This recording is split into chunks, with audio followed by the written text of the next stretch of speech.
Praise the lord. ಇಂದಿನ ವಾಚನದ ಧ್ಯಾನಕ್ಕೆ ತಮಗೆಲ್ಲರಿಗೂ ಸ್ವಾಗತ. ಇಂದಿನ ಮೊದಲ ವಾಚನದಲ್ಲಿ ಶೇಬದ ರಾಣಿ ಸೊಲೊಮೋನ್ ಅರಸನ ದರ್ಶನಕ್ಕಾಗಿ ಆತನಲ್ಲಿರುವ ಜ್ಞಾನವನ್ನು ಕುರಿತು ಆಕೆ ಜನರಿಂದ ಕೇಳಲ್ಪಡ್ತಾಳೆ ಮತ್ತು ಹಂಬಲದಿಂದ ಕುತೂಹಲದಿಂದ ಇದನ್ನು ಅರಿತುಕೊಳ್ಬೇಕು ಅಂತ ದೂರದ ದೇಶದಿಂದ ರಾಜ ಸೊಲೊಮೋನನ ಬಳಿ ಆಕೆ ಬರ್ತಾಳೆ.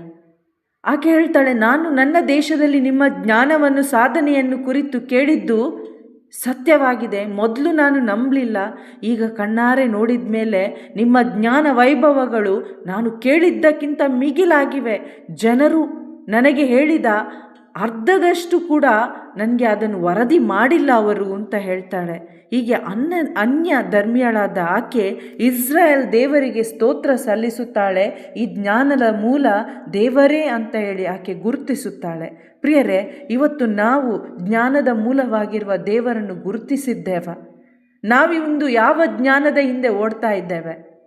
ನಮ್ಮನ್ನೇ ನಾವು ಪರಿಶೀಲಿಸಿ ನೋಡೋಣ. ಪ್ರಿಯರೇ, ಆಕೆ ಸತ್ಯವನ್ನು ತಿಳಿದ ಮೇಲೆ ಗೌರವವನ್ನು ಉಡುಗೊರೆಯನ್ನು ಕೊಟ್ಟು ರಾಜನನ್ನು ಆಶೀರ್ವದಿಸ್ತಾಳೆ. ಯೇಸುಸ್ವಾಮಿ ಹೇಳ್ತಾರೆ, ಸೊಲೊಮೋನ್ ಅರಸನಿಗಿಂತ ಮೇಲಾದವರು ಇಗೋ ಇಲ್ಲಿದ್ದಾನೆ. ಅಂದರೆ ಯೇಸು ಕ್ರಿಸ್ತರೇ ದೇವರ ಅತಿ ಪರಿಶುದ್ಧ ಜ್ಞಾನವಾಗಿದ್ದಾರೆ. ಇವತ್ತು ನಮಗೆ ಜ್ಞಾನದ ಕೊರತೆ ಇದ್ದರೆ ಮೊದಲು ನಾವು ಮಾಡಬೇಕಾಗಿರೋದು ಆ ಜ್ಞಾನದ ಮೂಲವಾದ ಆ ಯೇಸು ಕ್ರಿಸ್ತರು ನಮ್ಮ ಹೃದಯದಲ್ಲಿ ಬರಬೇಕು. ಅವರು ನಮ್ಮ ಹೃದಯದ ರಾಜನಾಗಬೇಕು. ಯಾರಲ್ಲಿ ಯೇಸು ಎಂಬ ಜ್ಞಾನ ನೆಲೆಗೊಂಡಿದೆಯೋ ಅವರು ಮಾತ್ರ ಪ್ರಿಯರೇ ಶಾಂತಿ, ಸಮಾಧಾನ, ಆನಂದ, ಒಂದು ಆರ್ಡರ್ಲಿ ಲೈಫ್ ಈ ಲೋಕದಲ್ಲಿ ಜೀವಿಸಲು ಸಾಧ್ಯ. ಒಂದು ನ್ಯಾಯನೀತಿಯ ಜೀವನ ಜೀವಿಸಲು ಸಾಧ್ಯ. ಸೊಲೊಮೋನ್ ಅರಸನ ಕಾಲದಲ್ಲಿ ಆ ಒಂದು ಜೀವನವಿತ್ತು. ಇಂದಿನ ಶುಭ ಸಂದೇಶದಲ್ಲಿ ಯೇಸು ಒಂದು ಸಾಮರ್ಥ್ಯ ಮುಖಾಂತರ ಯಾವುದು ನಮ್ಮನ್ನು ಆಧ್ಯಾತ್ಮಿಕವಾಗಿ ಕಲುಷಿತಗೊಳಿಸುತ್ತದೆ ಎಂದು ವಿವರಿಸುತ್ತಾರೆ. ಶಿಷ್ಯರಿಗೆ ಅವರು ಹೇಳ್ತಾರೆ, ಹೊರಗಿನಿಂದ ಸೇವಿಸುವ ಆಹಾರ ನಮ್ಮನ್ನು ಅಶುದ್ಧ ಮಾಡಲ್ಲ, ನಮ್ಮ ಹೃದಯವೇ ನಮ್ಮನ್ನು ಅಶುದ್ಧವನ್ನಾಗಿಸುತ್ತದೆ. ಪ್ರವಾದಿ ಯೆರೆಮೀಯನ ಮಾತುಗಳಲ್ಲಿ ಹೇಳೋದಾದರೆ, ಮಾನವನ ಹೃದಯ ಎಲ್ಲಕ್ಕಿಂತ ವಂಚಕ, ಅದಕ್ಕೆ ಅಂಟಿಕೊಂಡಿದೆ ಗುಣವಾಗದ ರೋಗ, ಅದರ ಗುಟ್ಟನ್ನು ಅರಿತುಕೊಳ್ಳಬಲ್ಲವರು ಯಾರೂ ಇಲ್ಲ. ಸರ್ವೇಶ್ವರನೇ ಹೃದಯ ಪರಿಶೀಲಕ, ಹೌದು, ಅಂತರಿಂದ್ರಿಯಗಳನ್ನು ಪರಿಶೋಧಿಸುವಾತ. ಅಂದರೆ ದೇವರಿಗೆ ಮಾತ್ರ ನಮ್ಮ ಹೃದಯ ತಿಳಿದಿದೆ.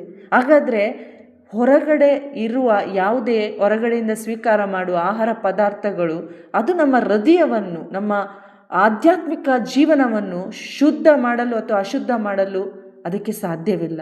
ನಮ್ಮ ಹೃದಯವನ್ನು ಶುದ್ಧ ಮಾಡಲು ಶಕ್ತರು ಒಬ್ಬರೇ, ಅವರೇ ತ್ರಯೇಕ ದೇವರಾಗಿದ್ದಾರೆ, ಅವರೇ ಪ್ರಭು ಯೇಸು ಕ್ರಿಸ್ತರಾಗಿದ್ದಾರೆ.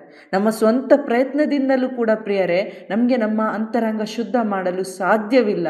ನಾವು ವಾಕ್ಯ ಎಂಬ ಕನ್ನಡಿಯ ಮುಂದೆ ದಿನ ಬರುವಾಗ ನಮ್ಮ ಅಂತರಾಳದಲ್ಲಿರುವ ಒಂದು ದುಸ್ಥಿತಿ ನಮಗೆ ಕಾಣಿಸುತ್ತೆ. ನನ್ನ ಒಳಗೆ ಏನೆಲ್ಲ ಕೆಟ್ಟದು ಅಡಗಿದೆ ಎಂದು ನಾವು ಪರಿಶೀಲಿಸಬೇಕು ದೇವರ ವಾಕ್ಯದ ಮುಂದೆ.